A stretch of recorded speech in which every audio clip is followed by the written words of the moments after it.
What's up, geeks and gamers? It's Jeremy coming to you with another video, and today we are going to talk about identity politics.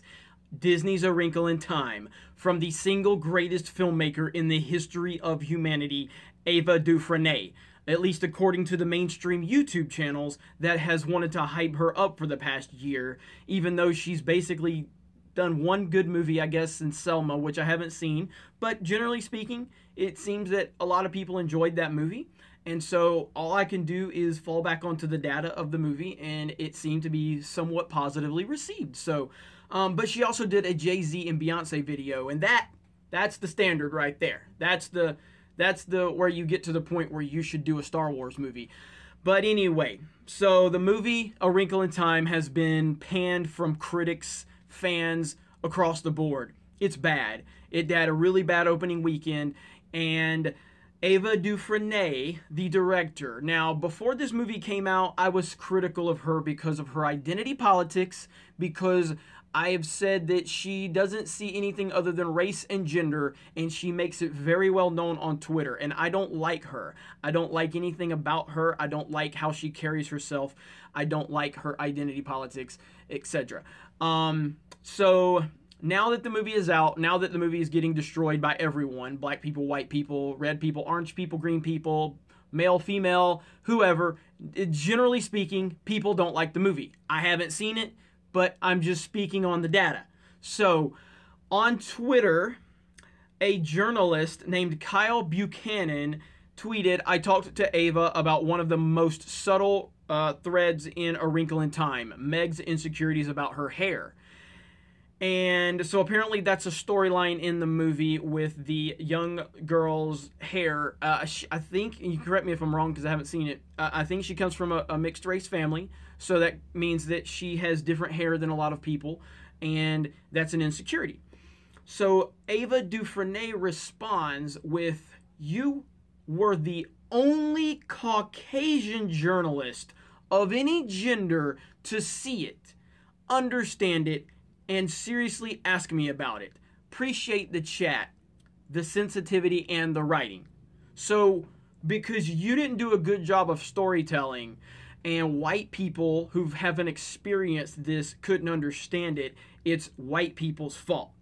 That's the worst excuse ever. And let me give you a little bit of insight about me. So, from what I've read a little bit of Mr. Buchanan's article, and so the young lady in the film is insecure about her hair because it's different than everyone else's. Okay, now I know I'm the evil white devil here, but I grew up with hair that was very different. I've told you all before, it's very short right now, but my hair is like ramen noodle Justin Timberlake in sync hair. And I was picked on a lot in school. I was picked on, and I also had people that would give me a lot of attention because of my hair, because it was so different. And as a young child, that can create major insecurities because you don't know how people are going to respond. In general, you don't want them gravitating to your hair for any reason. So when people would come at me and make fun of it because it was different, it would create insecurities. Then when people would love it and want to touch it because it was different, that would create a different set of insecurities. At the end of the day, I just always felt insecure. And I do wear a hat a lot. Even to this day, people will give me attention for my hair. I don't love my hair. It's fine. Everyone else seems to love it at this point in time. The point I'm trying to make is that I can understand this particular point of view. But if you didn't do a good job of telling the story so everyone could understand it, whether they have experienced or not, that's your fault as a filmmaker, not the person for being born, not the person for being born a white person that had different or irregular hair and never got made fun of. So again, instead of you owning that maybe you just didn't do a good job of storytelling, you're just going to blame it on white people. That is bullshit. And this is why I don't like this woman. And this is why I don't want her near Star Wars or Marvel or DC or anything. Continue making your isolated films, but just stop bringing your identity politics into, pre-existing franchises. That's all I want. So this is why I don't like her.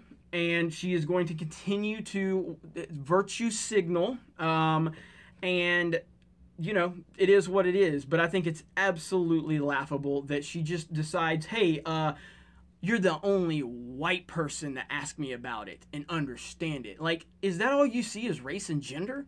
Because that's just a sad way to live. Pathetic. More excuses for bad storytelling. It's always someone else's fault. Have a great day. Talk to you later.